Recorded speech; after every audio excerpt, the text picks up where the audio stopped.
नमस्कार प्यारे दर्शकों, मैं आपका ज्योतिष मित्र आदित्य द्विवेदी। अगर आप अपनी कुंडली का परामर्श चाहते हैं, अपने प्रश्नों के उत्तर चाहते हैं, समस्याओं का समाधान चाहते हैं, खराब ग्रह दशाओं के उपाय जानना चाहते हैं, कुंडली मिलान करवाना चाहते हैं या किसी शुभ मुहूर्त के बारे में जानकारी लेना चाहते हैं, तो आप हमारे नंबर पर हमें कॉल कर सकते हैं या व्हाट्सएप मैसेज कर सकते हैं कि आप वैदिक ज्योतिष के माध्यम से अपनी कुंडली से खुद को कैसे समझ सकते हैं। कुंडली को जानना अपने आप को जानना होता है, वहां आपका ज्ञान और गाइडेंस काम करेगा। लेकिन किसी भी प्रकार का एडिक्शन हो रहा है तो रज तत्व बिगड़ रहा है। आज के समय में ज्योतिष की बहुत सी पद्धतियां प्रचलन में है। केपी है, भृगुनंदी नाड़ी है, लाल किताब आदि है। लेकिन सभी ज्योतिष की शाखाओं का जो मूल है वह पराशरी या वैदिक ज्योतिष ही है। सबसे पहले वैदिक ज्योतिष आई, तो जो चीज़ सबसे पहले आती है फिर बाद में उसी में और रिसर्च करके अन्य चीज़ों का विकास किया जाता है। तो वैदिक ज्योतिष जो है यह ज्योतिष की जान है। बिना ज्योतिष वैदिक ज्योतिष के आप किसी भी दूसरी विधा में भी निपुण नहीं हो सकते। यानी बेसिक ज्योतिष जो है आधारभूत सिद्धांत है किसी भी शाखा को, ज्योतिष के किसी भी शाखा को जानने और सीखने के लिए। तो यहाँ पर अब हम शुरू कर रहे हैं पराशरी सीरीज़ में, डे बाय डे लेसन दे करके आपको सिखाएंगे और बताएंगे। सबसे पहले पराशरी ज्योतिष में किन चीज़ों का, बेसिक चीज़ों का अध्ययन क्या है। बेसिक चीज़ों मतलब यहाँ पर हम ग्रहों का भाव राशि नहीं पढ़ने जा रहे, कुछ बहुत ही इंटरेस्टिंग फैक्ट आपको आज पता चलेंगे। ज्योतिष में, वैदिक ज्योतिष में ग्रहों के तत्व का, ग्रहों के गुण का और ग्रहों के स्वभाव का हमारे ऊपर कैसे पता चलता है। यानी आज का क्लास इसलिए है कि आप वैदिक ज्योतिष के माध्यम से अपनी कुंडली से खुद को कैसे समझ सकते हैं, इसके बारे में आज हमारा क्लास रहने वाला है। सबसे पहले आपको यह जानना है कि जो ये बृहद पराशर होरा शास्त्र है यह दो लोगों का संवाद है। मुनि पराशर मैत्रेय मुनि को सब कुछ बता और समझा रहे हैं, यानी गुरु और शिष्य का संवाद है। मैत्रेय मुनि जी सवाल कर रहे हैं और पराशर जी उनके सवालों का जवाब दे रहे हैं। यह पूरा बृहद पराशर होरा शास्त्र इसी आधार पे गुरु और शिष्य के संवाद पर, कम्युनिकेशन पर आधारित है। और बड़े रोचक सवाल पूछ रहे हैं। यहाँ पर देखिए, पराशर जी मैत्रेय जी को बताते हुए एक श्लोक पढ़ते हैं। अवतारवाद के 25वें श्लोक में पराशर जी कहते हैं, जीवा नाम कर्म फल दो ग्रह रूपी जनार्दना। यानी सभी जीवों को उनके कर्म के अनुसार फल देने के लिए भगवान जनार्दन ग्रहों के रूप में अवतरित हो गए हैं। हर ग्रह भगवान जनार्दन के किसी न किसी रूप का अवतार है। हर ग्रह अवतार है। जैसे सूर्य ग्रह को भगवान राम के अवतार से जोड़ा गया है और चंद्रमा को भगवान कृष्ण के अवतार से जोड़ा गया है। तो आप देखेंगे कि सूर्य किस चीज़ का ग्रह है, ये गंभीरता है, सात्विकता है। तो जो भगवान राम के कैरेक्टरिस्टिक्स हैं वह सूर्य से मिलते जुलते हैं। सूर्य पुण्यात्मा है तो भगवान राम का कैरेक्टर उसी प्रकार का। और चंद्रमा एक चंचल ग्रह है, हास्य ग्रह है, तो भगवान कृष्ण के कैरेक्टर में चंद्रमा वाले गुण आ जाते हैं। जहाँ भगवान राम जो है सीरियसनेस को प्रदर्शित करते हैं, वहीं भगवान श्री कृष्ण सर्वव्यापक एक संपूर्ण योगीश्वर के रूप में सामने आते हैं। तो चंद्रमा के गुण उनमें मिल जाते हैं। मंगल का अवतार नृसिंह अवतार से जोड़ा जाता है, चूँकि आप जानते हैं मंगल जो है एग्रेशन है, गुस्सा है, क्रोध है, और भगवान नृसिंह का क्रोध तो सभी जानते हैं। आगे के अध्यायों में इन सारी चीज़ों के बारे में बहुत विस्तार से हमें जानने को मिलेगा। बुध ग्रह को बौद्धा अवतार से जोड़ा गया है। बृहस्पति महाराज को वामन अवतार से जोड़ा गया है। वामन जी भिक्षुक बन करके गए थे राजा बलि के पास में, तो बृहस्पति का अवतार वामन से जोड़ा गया है। शुक्र महाराज का अवतार भृगु से, भृगु मतलब भगवान परशुराम से जोड़ा गया है। शनि का अवतार कूर्म अवतार से जोड़ा गया है। समुद्र मंथन के समय जब पर्वत डूब रहा था तो कच्छप का रूप लेकर के भगवान श्री हरि उस पर्वत को अपनी पीठ पे धारण किए थे। तो वह जो कूर्म अवतार है, कच्छप अवतार है, वह शनि महाराज से जुड़ा हुआ है। राहु का जो अवतार है वह वाराह अवतार से जोड़ा गया है। शुकर का जो अवतार था हिरण्यकश्यप के वध के समय हिरण्यकश्यप के चंगुल से पृथ्वी को निकाले थे, पृथ्वी जब जलमग्न थी, तो उस समय वाराह अवतार इन्होंने लिया हुआ था। और केतु का अवतार मत्स्य अवतार से जोड़ा गया है। तो हर ग्रह भगवान का कोई ना कोई अवतार है और ईश्वर खुद न्याय नहीं करने आता है, बल्कि ईश्वर ने अपने आप को डिवाइड कर दिया है। ये सूर्य, चंद्रमा, पृथ्वी, हम सब उस ईश्वर में ही हैं, उसी ने सब कुछ डिवाइड किया है और जीवों को उनके कर्मों के आधार पे फल देने के लिए उन्होंने ग्रहों के रूप में स्थान ग्रहण किया हुआ है। और ग्रहों के अध्ययन से हमें हमारे कर्मों के फलों का ज्ञात हो जाता है, जो कि कुंडली के माध्यम से परिलक्षित होती है। अब यहाँ पर दो चीज़ें आपको समझना होगा कि जो परम सत्ता है, जिसे हम ईश्वर बोलते हैं, जिसके बारे में कोई जानता ही नहीं है, तो ईश्वर के दो स्वरूप है। ईश्वर का एक अव्यक्त स्वरूप है, एक व्यक्त स्वरूप है। अव्यक्त स्वरूप मतलब जो है ईश्वर का, उसे तो ब्रह्मा जी भी एक्सप्लेन नहीं कर सकते, क्योंकि है ही वह अव्यक्त, तो उसे एक्सप्लेन कहाँ से किया जा सकता है। जो ईश्वर है, जो हर जगह व्याप्त है, जो सबसे सूक्ष्म है, जिसमें यह पूरा चराचर ब्रह्मांड जिसके अंदर व्याप्त है, वह ईश्वर है। उस ईश्वर में के दो स्वरूप उत्पन्न हुए, एक हुआ जीवांश और एक हुआ परमात्मांश। हमारे अंदर जीवांश है और जो ये अवतार होते हैं, उस ईश्वर का जो है परमात्मांश उन अवतारों के अंदर होता है। जैसे सूर्य भगवान है, तो वो जीवांश नहीं है, वो परमात्मांश है, हम जीवांश हैं।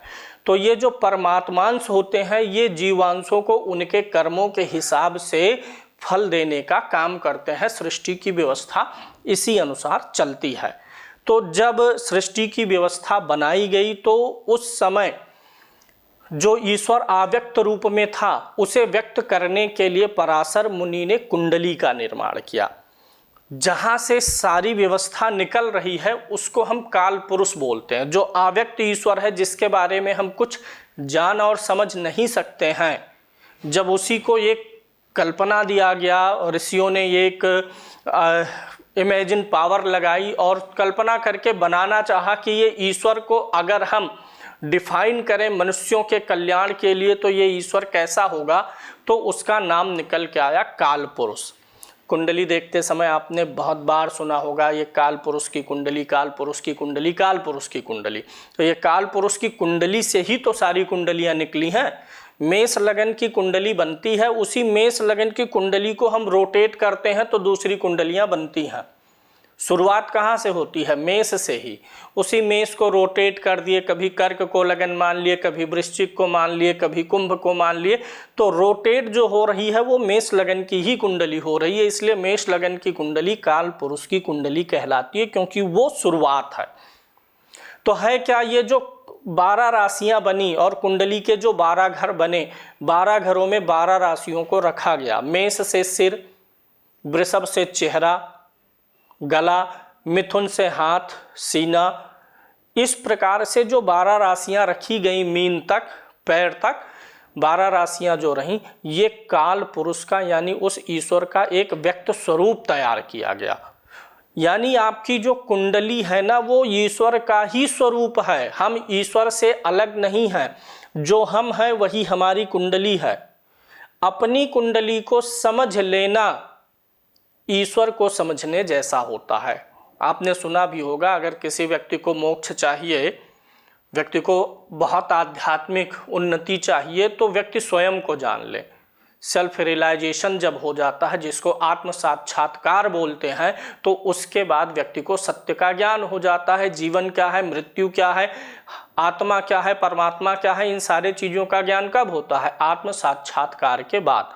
तो हम हैं क्या, हमारा जीवन है क्या, इस चीज़ को समझने के लिए, खुद से आत्म साक्षात्कार करने के लिए अपने पूर्व प्रारब्ध को, वर्तमान प्रारब्ध को और भविष्य के प्रारब्ध को जोड़ने के लिए कुंडली एक माध्यम बन जाती है। कुंडली को जानना अपने आप को जानना होता है। तो आज के क्लास में हम मूल रूप से यही जानने चल रहे हैं कि अपनी कुंडली देख करके या किसी की कुंडली देख करके अपने आप को कैसे जान सकते हैं, या जो व्यक्ति सामने है उसको कैसे समझ सकते हैं। देखिए, जब तक आप किसी चीज़ को समझ नहीं लेते हैं तब तक आप उसका उपयोग सही तरीके से नहीं कर सकते हैं। कैमरा आपको चलाना है तो कैमरे को समझना पड़ता है, गाड़ी चलाना है तो गाड़ी को समझना पड़ता है। आप अपनी गाड़ी चलाते हैं तो बेहतरीन चला लेते हैं क्योंकि आपने अपनी गाड़ी को समझ लिया है। वहीं जब गाड़ी चेंज करते हैं तो थोड़ा सा एडजस्टमेंट थोड़े दिन के लिए जब तक समझ नहीं जाते करना पड़ता है। तो जब आप अपनी कुंडली को समझ लेंगे, कुंडली को समझना मतलब खुद को समझ लेंगे, तो आप बेहतर जीवन यापन कर पाएंगे। और अपनी कुंडली को समझना कैसे है, आज हम इसी पे चर्चा करने वाले हैं। पराशर मुनि मैत्रेय मुनि जी को बताते हुए बोल रहे हैं कि 4 वर्ण होते हैं, ब्राह्मण, क्षत्रिय, वैश्य और शूद्र। ये 4 वर्ण है। इन 4 वर्णों के माध्यम से हम अपनी कुंडली को समझ सकते हैं। ब्राह्मण वर्ग में आपको 2 ग्रह मिलते हैं, बृहस्पति और शुक्र। बृहस्पति देवताओं के गुरु हैं और शुक्र दैत्यों के गुरु हैं दोनों गुरु ही, इसलिए दोनों को ब्राह्मण वर्ग में रखा गया है। ब्राह्मण और वैश्य, क्षत्रिय, शूद्र का मतलब यह नहीं है कि कोई ऊंचा है कोई नीचा है। यहाँ पर कैपेबिलिटीज की बात की गई है, क्षमताओं की बात की गई है। जो बृहस्पति और शुक्र है यह ब्राह्मण वर्ग है, इसलिए कुंडली में बृहस्पति और शुक्र यह इंडिकेशन देते हैं कि ये जहां बैठेंगे कुंडली में, जिन भावों के स्वामी होंगे या जहां दृष्टि डालेंगे, वहां आपका ज्ञान और गाइडेंस काम करेगा। ब्राह्मण वर्ग मतलब हो गया गाइडेंस, ज्ञान, नॉलेज। ब्राह्मण का काम शिक्षा देना, लोगों को जागरूक करना, पढ़ाना, अध्ययन और अध्यापन हो गया। क्षत्रिय वर्ण मतलब हो गया प्रोटेक्शन, रक्षा करना। रक्षा करने के लिए कभी कभी हिंसा या मार का भी सामना करना पड़ता है, तो क्षत्रिय वर्ग आ गया आपके प्रोटेक्शन में। प्रोटेक्टिव ग्रह जो हो गया वो आपका क्षत्रिय ग्रह सूर्य और मंगल। तो हम पहले ब्राह्मण वर्ग के ग्रह बृहस्पति और शुक्र को आप अपनी कुंडली में समझिए। बृहस्पति और शुक्र जहां बैठेंगे, उन भावों से जुड़ा हुआ ज्ञान, उन भावों से जुड़ा हुआ नॉलेज, उन भावों से जुड़ी हुई गाइडेंस, गाइडेंस खुद लेना या गाइडेंस किसी को देना, ज्ञान लेना या ज्ञान देना, ये दोनों चीजें आ जाएंगी। तो कुंडली में ये जो 2 ग्रह होते हैं, ये जहां बैठेंगे ब्राह्मण वर्ग के ग्रह, उन भावों से जुड़ा हुआ आप अपने जीवन में गाइडेंस लेकर के आइए। शुक्र भौतिक गाइडेंस देगा और बृहस्पति आपको भौतिकता से अलग हट करके स्पिरिचुअल गाइडेंस, विवेक, बृहस्पति विवेक का ग्रह है, तो बृहस्पति आपके विवेक को गाइड करेगा, शुक्र आपके फिजिकल लाइफ को गाइड करेगा। तो ये दोनों ग्रह जहां कुंडली में बैठ रहे हो, जिन भावों के स्वामी हो, वहां पर एक बेहतरीन गाइडेंस आपको मिल पा रहा है कि नहीं, ये निर्भर करेगा आपके बृहस्पति और शुक्र पर। गाइडेंस बढ़िया कब मिलेगा, जब ये ब्राह्मण वर्ग के ग्रह आपकी कुंडली में अच्छे होंगे, तो आपके जीवन में अच्छे गाइडेंस करने वाले लोग आएंगे, आपका जीवन ज्ञान प्रधान होगा और ज्ञान आपका जो है स्ट्रेंथ बनेगा। बृहस्पति और शुक्र वीक होंगे तो ज्ञान, गाइडेंस, ये सब आपके जीवन की वीकनेस बन जाएगी।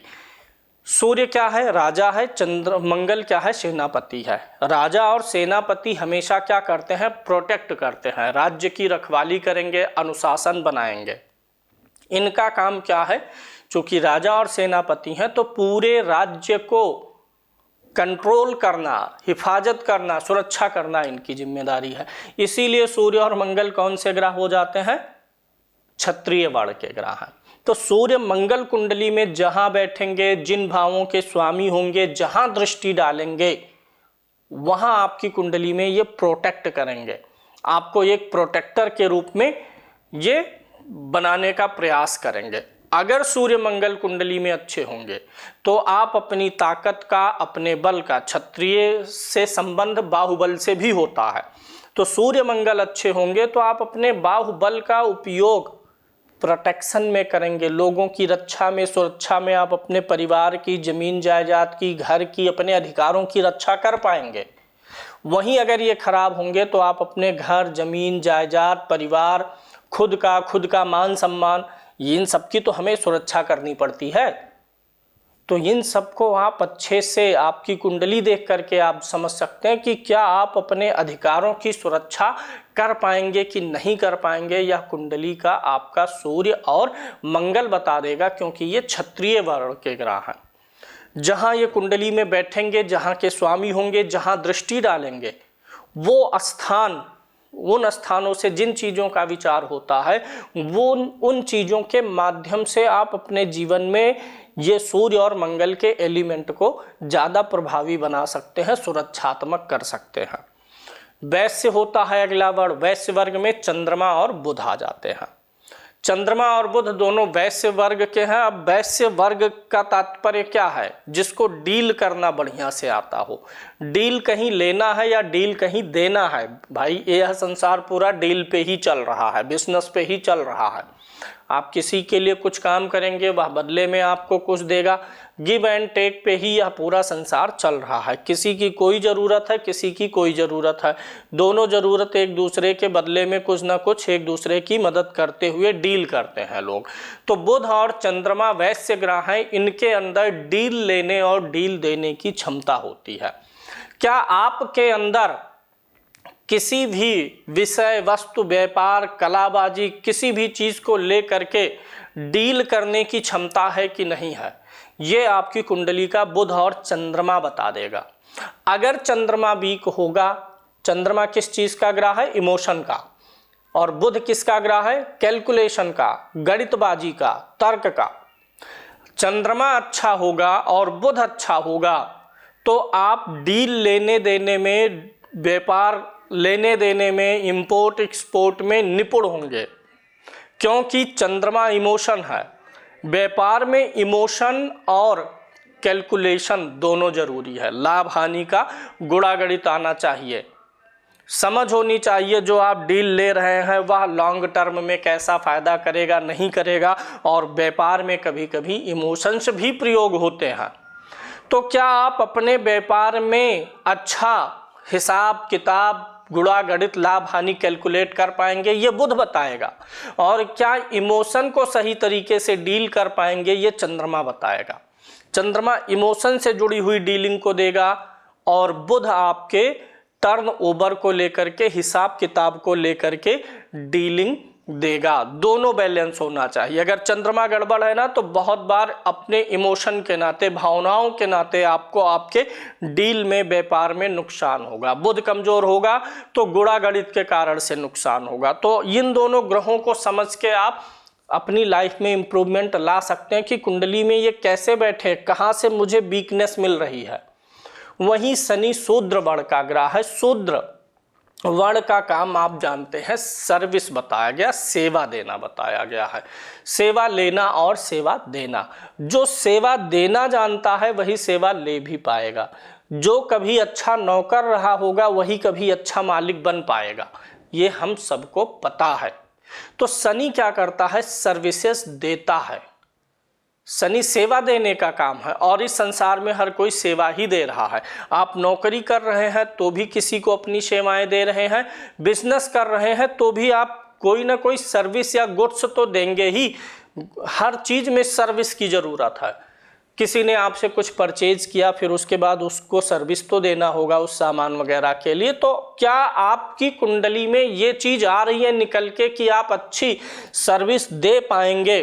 सर्विसिंग आपकी अच्छी है कि नहीं, कि सर्विसिंग के नाते आप जीवन में पीछे रह जा रहे हैं, ये आपका शनि बता देगा। तो इस प्रकार से जो 4 वर्ण हैं, ब्राह्मण, क्षत्रिय, वैश्य और शूद्र, इन ग्रहों को कुंडली में देखिए और कौन सा ग्रह अच्छा है, कौन सा पीड़ित है, उसके आधार पे आप एक जजमेंट निकाल सकते हैं कि कुंडली में कमी कहाँ आ रही है। अब किसी का शनि नीच का हो तो वो व्यक्ति समझ जाए कि मुझे सर्विस, किसी की सेवा लेना और किसी को सेवा देने में यहाँ पे होशियारी बरतना है, क्योंकि यहीं से कमी आएगी। चंद्रमा गड़बड़ है तो समझ जाइए इमोशन के कारण से आपकी ग्रोथ में दिक्कत आ सकती है। सूर्य और मंगल कमजोर आ रहे हैं तो आप समझ जाइए कि जो आपको चीज़ों का रख रखाव करना है, जो सुरक्षा का माहौल बनाना है, वहाँ पर कहीं ना कहीं कमी आ रही है। बृहस्पति और शुक्र गड़बड़ हो रहे हैं तो समझ जाइए कहीं ना कहीं गाइडेंस की, lack of knowledge, lack of guidance, lack of education, lack of techniques की कमी आ जा रही है। तो इस प्रकार से ग्रहों के तत्व को आप समझ सकते हैं अपनी कुंडली से, जिससे आप खुद को समझ पाने में सहायता पाएंगे। ग्रहों के वर्ण के अलावा तत्व भी होते हैं, अग्नि, पृथ्वी, वायु, जल और आकाश, ये 5 तत्व हैं। थोड़ा सा तत्वों को भी आपको अपनी कुंडली में समझना होगा। आपने बहुत बार सुना होगा जुपिटर सबसे महत्वपूर्ण ग्रह है, बृहस्पति बहुत महत्वपूर्ण ग्रह है। क्यों, अभी समझ में आपको आ जाएगा। सूर्य और मंगल अग्नि तत्व के ग्रह हैं। अग्नि का काम क्या है? जलाना, गर्मी पैदा करना। जहां गर्मी होती है वहां क्रियाशीलता अधिक होती है। तो अगर सूर्य मंगल अच्छे होंगे तो आपकी कुंडली में अग्नि तत्व अच्छे से बैलेंस है, जो आपको स्फूर्तिवान बनाएगा, ऊर्जावान बनाएगा, हालांकि एग्रेशन भी देगा। तो अग्नि तत्व क्या करता है? ऊर्जावान बनाता है, सक्रिय रखता है हमें। तो अग्नि तत्व बैलेंस है तो आप जो भी काम करेंगे उसमें सक्रियता बना के रखेंगे। जल तत्व में आपका चंद्रमा और शुक्र आता है। तो जल तत्व क्या है? जल तत्व, जल का कोई आकार नहीं है, जिस चीज में ढालेंगे उसी चीज में ये ढल जाएगा। रास्ता ये खुद बना लेता है, जल अपना रास्ता खुद बना लेता है। तो अगर चंद्रमा मतलब मन और शुक्र मतलब लग्जरी, भोग विलास, अगर आप इनको मैनेज नहीं करेंगे तो ये बह जाएगा। पानी बह जाता है अगर उसे कहीं सही रास्ता नहीं मिलेगा। जब गिलास में डालेंगे तो गिलास की आकृति ले लेगा, लेकिन जब गिलास भरेगा तो बहेगा। कहीं भी कुछ भी नदी है, समुद्र है, वो एक ढांचे में है तो सांचे में है तो भरा हुआ है, जैसे सांचे से बाहर आएगा बह जाएगा और विनाश करता है फिर उसके बाद। तो इसीलिए चंद्रमा और शुक्र जो जल तत्व के ग्रह हैं, इनको हमेशा कंट्रोल करके मन पे कंट्रोल रखना है और अपने विलासिता की आदतों पे कंट्रोल रखना है। नहीं तो ये चीज़ें जब बिगड़ेंगी तो वैसे बिखरा हुआ पानी जो अपना रास्ता कहीं से भी बनाएगा, रास्ते में कुछ भी आए डिस्ट्रॉय करेगा। तो अगर चंद्रमा शुक्र बैलेंस है तो आपकी कुंडली में जल तत्व यानी कि आपकी भावनाएं और आपकी भौतिक इच्छाएं कंट्रोल में रहेंगी। पृथ्वी तत्व का ग्रह बुध है। पृथ्वी मतलब मजबूती, दृढ़ता। पृथ्वी क्या करती है? हमारा पोषण करती है। तो अगर पृथ्वी तत्व बैलेंस है आपकी कुंडली में तो आप सही तरीके से पोषण कर पाएंगे, अपना भी, अपने से जुड़े हुए लोगों का भी। आप में एक स्थिरता रहेगी। बुद्धि स्थिर होना मतलब व्यक्ति का स्थिर होना। पृथ्वी स्थिरता है, बुध बुद्धि है। तो बुद्धि आपकी जो है स्थिर स्वभाव की होगी, बहुत ज़्यादा उसमें उतावलापन, टाल मटोल ये सब नहीं रहेगा। शनि आपका है वायु तत्व। वायु तत्व क्या है? शनि, वायु को आप महसूस तो करते हैं लेकिन वायु तत्व दिखेगा नहीं। अग्नि को हम फिर भी देखते हैं, पृथ्वी तत्व को, जल तत्व को, लेकिन वायु तत्व को हम देख नहीं पाते हैं। इसीलिए शनि ग्रह जो वायु तत्व का कारक है, शनि ग्रह से जुड़ी हुई बीमारियां ही गैस्ट्रिक वगैरह की होती हैं। वायु तत्व आप सिर्फ महसूस कर सकते हैं। वायु तत्व आपका प्राण है, बिना वायु के हम जीवित नहीं रह सकते हैं। इसीलिए शनि को मृत्यु का कारक भी कहा गया है, क्योंकि शनि वायु है, वायु ही प्राण है। अगला सबसे महत्वपूर्ण ग्रह होता है बृहस्पति, जिसका तत्व आकाश है। आकाश तत्व क्या है? देखिए, ये सूर्य, चंद्रमा, अग्नि, पृथ्वी, जल, ये सब कहाँ पर हैं? आकाश में ही तो हैं। हम आप कहाँ हैं? आकाश में ही हैं। यह पूरा ब्रह्मांड आकाश में यानी स्पेस में ही है। आज के 100 साल पहले पृथ्वी जो थी वह कहाँ थी? आकाश में थी। आज जो पृथ्वी है वो कहाँ है? आकाश में है। आगे भी पृथ्वी जहाँ होगी कहाँ होगी? आकाश में। हम सब सारे जीव जंतु प्राणी पूरा ब्रह्मांड आकाश में ही है। आकाश तत्व ने ही सबको चारों तरफ से घेरा हुआ है। यानी किसी भी घटना का भूतकाल, वर्तमान काल, भविष्य काल, इन सब का साक्षी कौन सा तत्व है? आकाश तत्व। वह सदा था, है और सदा रहेगा। आकाश तत्व जब तक ब्रह्मांड है, आकाश तत्व रहेगा। तो आकाश तत्व एक ऐसा तत्व है जो किसी भी चीज के भूत वर्तमान भविष्य तीनों का साक्षी है। इसीलिए बृहस्पति इस तत्व का कारक है। एक ज्योतिष के लिए जो भविष्य वक्ता भी ज्योतिषी को माना जाता है, जो लोगों के पास्ट को, वर्तमान को और फ्यूचर को, पास्ट को देख करके वर्तमान को इम्प्रूव करके फ्यूचर को हिल करता है, वह कौन है? ज्योतिषी है। और इसीलिए ज्योतिषी के लिए बृहस्पति बहुत महत्वपूर्ण ग्रह हो जाता है। बिना बृहस्पति अच्छे हुए आप अच्छे एस्ट्रोलॉजर नहीं हो पाएंगे, क्योंकि बृहस्पति ही आकाश तत्व है और आकाश तत्व ही सर्वव्यापक है और हमेशा एक जैसा रहता है। याद रखिएगा, आकाश तत्व नहीं बदलता है। जल तत्व घटेगा, बढ़ेगा, खत्म होगा, नया आएगा। अग्नि तत्व भी यही है। वायु तत्व भी सर्व जगह समान रूप से नहीं है, कभी बहुत तेज झोंका आएगा, कभी कम आएगा। वायु तत्व भी हर जगह पर समान रूप से व्याप्त नहीं है, लेकिन आकाश तत्व हमेशा है। हम उसी आकाश में ही रहते हैं। आकाश तत्व इतना महीन है कि वह हमारे शरीर के आर पार पूरा सर्वत्र फैला हुआ है। हमने साइंस में पढ़ा होगा ना कि जो ये स्पेस की चद्दर होती है उसी को बेंड करता है कोई प्लैनेट, गुरुत्वाकर्षण उत्पन्न करता है। तो वही जो चद्दर है जो दिखाई नहीं देती है स्पेस की, वही आकाश तत्व है और वह बहुत महीन से महीन है। इसलिए आकाश तत्व के अंदर ही वह क्षमता है जिसने सबको धारण किए हुए है, और जो सबको धारण किए हुए है उसका कारक ग्रह बृहस्पति अच्छा होगा, तभी आप सभी चीज़ों के बारे में अच्छी जानकारी ले पाएंगे। और जब अच्छी जानकारी होगी तभी उससे जुड़ा हुआ अच्छा प्रेडिक्शन आप दे पाएंगे। अब हम गुणों पे चर्चा करेंगे। 3 गुण होते हैं, सत, रज और तम। इन 3 गुणों से पूरी सृष्टि व्याप्त है। अच्छा, सत, रज, तम को मैं थोड़ा सा एक्सप्लेन करूंगा। देखिए, 3 तत्व हैं, सत, रज, तम, और 3 कण होते हैं, इलेक्ट्रॉन, प्रोटॉन, न्यूट्रॉन, और 3 देवता हैं, ब्रह्मा, विष्णु, महेश। जिसे आज के समय में हम इलेक्ट्रॉन, प्रोटॉन, न्यूट्रॉन कह रहे हैं ना, जब हमारी वैदिक परंपरा पूर्ण रूप से स्थापित थी, उसकी सत्ता थी पूरे संसार में, तब इसी इलेक्ट्रॉन, प्रोटॉन, न्यूट्रॉन को सत, रज, तम कहा जाता था।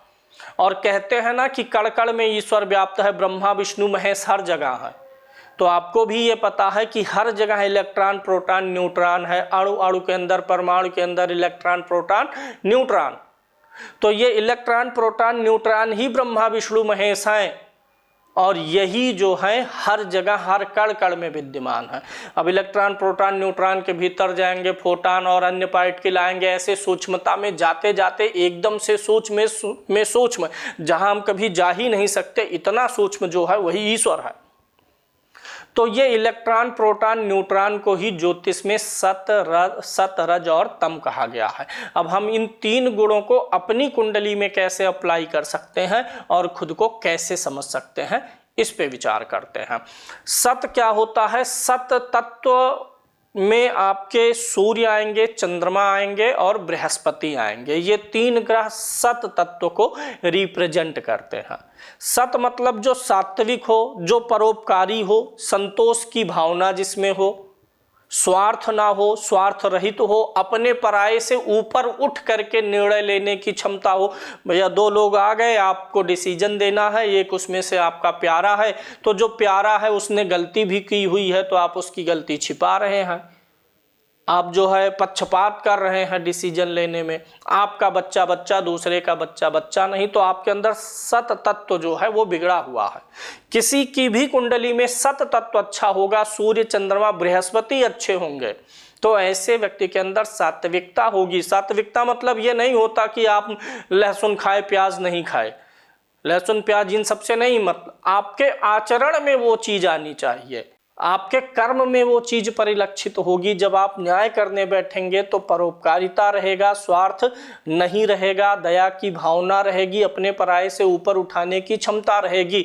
और इस संसार में सब तो अपने पराये में बझे हुए हैं, जो इससे ऊपर उठ पाया है वही तो महान बन पाया है। इसलिए सत तत्व का मुख्य काम है व्यक्ति को महान बनाना, और सूर्य, चंद्रमा, गुरु के बिना कोई व्यक्ति महान हो नहीं सकता। इंडस्ट्रियलिस्ट हो जाएगा, अरबपति खरबपति हो जाएगा, लेकिन महान होने के लिए सूर्य यानी आत्मा अच्छी होनी चाहिए। कहते ना कि ये बड़ी महान आत्मा है महात्मा, ग्रेट पर्सनालिटी। तो उसके लिए सूर्य चाहिए। सूर्य, जब आप महान बनेंगे तो आपको सम्मान भी मिलेगा। विचार अच्छे होने चाहिए जो कि चंद्रमा है, और ज्ञान होना चाहिए ना, विवेक होना चाहिए। इसलिए गुरु इंपॉर्टेंट है। बिना विवेक के तो आप जान ही नहीं पाएंगे what is correct what is incorrect.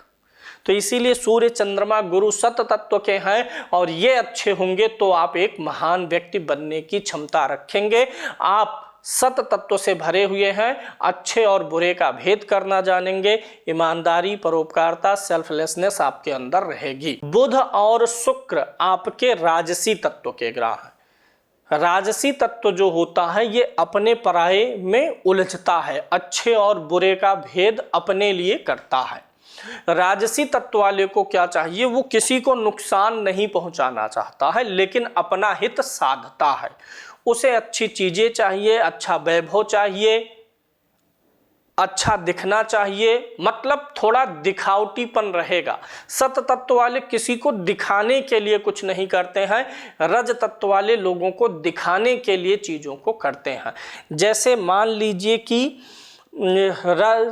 कोई फल है, वृक्ष है, सत तत्व वाला सोचेगा कि ठीक है बैठे हैं, मिलेगा, प्रयास करेंगे, मिला तो मिला, नहीं मिला तो संतोष है। रज तत्व वाला उसको पाने के लिए एक्स्ट्रा एफर्ट लगाएगा, और तम तत्व वाला जो होगा उसे छीन लेगा, नहीं पाएगा तो छीनने का प्रयास करेगा। तो ये सत रज तम तीन तत्व हैं। बुध और शुक्र आपके राजसी तत्व के ग्रह हैं, और अगर ये ग्रह आपकी कुंडली में अच्छे नहीं होंगे, बिगड़ जाएंगे, तो आपके अंदर स्वार्थपरायणता ज़्यादा आ जाएगी, सेल्फिश हो जाएंगे, और चीज़ों के प्रति आसक्ति ज़्यादा बढ़ जाएगी। रज तत्व बिगड़ने पर क्या होगा कि मान लीजिए कोई व्यक्ति ड्रिंकिंग करता है, तो चलिए कभी 10-15 दिन 20 दिन लिमिट में, यानी किसी भोग को कंट्रोल रखना बहुत ज़रूरी है। अब आप मीठा खा रहे हैं, अच्छी बात है, बढ़िया मिठाई खाइए, स्वादिष्ट मिठाई खाइए।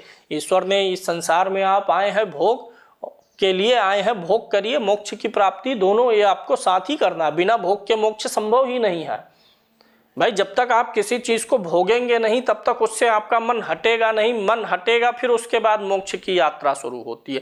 जिसको भूख लगेगी ही नहीं तो भूख का, भोजन का स्वाद कहाँ से पाएगा। प्यास लगेगी तब पता चलता है ना कि लिक्विड आइटम की कीमत क्या है। भोग से ही मोक्ष का रास्ता खुलता है। इसीलिए कुंडली का 12वां भाव भोग और मोक्ष दोनों है। जब भोग मिल जाएगा, यह आत्मा इस कर्म बंधन में बंधी बार बार जन्म लेगी। जन्म का एक साइकिल है, यहाँ से वहाँ, वहाँ से वहाँ, ये भोग ही करने के लिए आई है। जब सारे भोगों से जन्म ले करके थक जाती है तो फिर अंत में इसे अपने आप ही मोक्ष मिलेगा। आत्मा ने स्वयं को कर्म बंधन में बांधना स्वीकार किया है। तो क्या है, 12वां भाव भोग और मोक्ष दोनों का है। तो रज तत्व आपका भोग है। अगर ये बिगड़ेगा तो आपने देखा होगा कुछ लोग एडिक्ट हो जाते हैं, नशेबाजी के एडिक्ट हो गए। कुछ लोग चलिए पिए, कभी कभी पिए सो गए, एडिक्ट नहीं हो रहे हैं। मिठाई के एडिक्ट नहीं हो रहे हैं, लेकिन किसी भी प्रकार का एडिक्शन हो रहा है तो रज तत्व बिगड़ रहा है। तम तत्व में आपके शनि और मंगल आ जाते हैं। तम तत्व क्या करता है, चीटिंग करता है, धोखेबाजी कराएगा, फ्रॉड कराएगा। अगर तम तत्व बिगड़ा हुआ है तो आप समझ लीजिए आपको अपने इस तम तत्व को कंट्रोल करना है। शनि और मंगल कुंडली में बिगड़े हों किसी के तो वह एक कनिंग व्यक्ति हो सकता है।